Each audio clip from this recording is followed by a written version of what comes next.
Morning साथीहरू, आज चाहिँ एकदम रमाइलो दिन भएको छ। घाम पनि यस्तो दामी लागिरहेछ कि कहाँ पो लाग्दैछ, यी आँखाले हेर्नु नसक्ने खालको होइन। सो आकाश पनि यति धेरै निलो भइरहेको छ अनि अब चाहिँ सुन्तलाहरू पनि फुल्नु थालेछ है यहाँनिर टाइममै हो।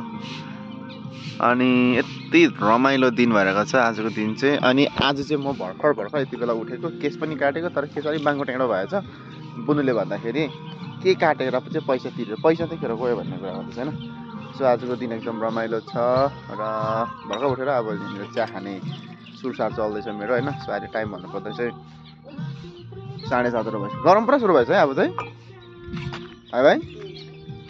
सो अहिले बिहानै पनि गरम सुरु हुँदैछ। दिउँसो त झन् कति धेरै गरम हुन्छ होला होइन घरमा, अनि घरमा काम गर्नेहरूलाई धेरै साह्रो होला।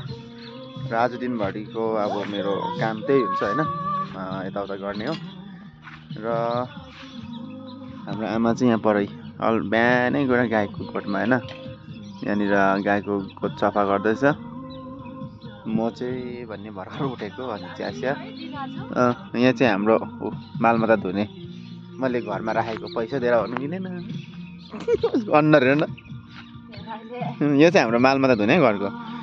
सो काम केही छैन, मालमत्ता धुनु हो, खाना पकाउनु कोही बेला त्यो पनि। सो यसले चाहिँ मालमा धुँदैछ, यस्तै छ। अनि अब यसलाई दिनमा म त्यस्तो बेसी त केही दिँदिनँ, यसो बिहान बेलुका यसो खानापिना खानु दिन्छु है। त्यतिमा चाहिँ यसले सबै काम गरिहाल्छ। कोही बेला कुरकुरे चिप्सहरू दिँदाखेरि लुगासुगा पनि धोइहाल्छ है। त्यतिसम्म चाहिँ छ, अब अलिकति एडभान्टेजै छ।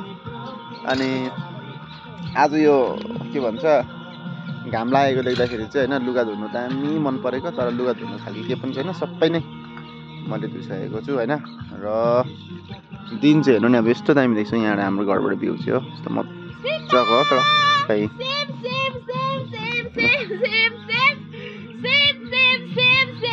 सिम्बा यहाँ चाहिँ हाम्रो सानो गोरु चढ्दैछ, त्यहाँनिर केराबारी छ यहाँ छेउमा हो, यहाँदेखि डिल रोड हो तल।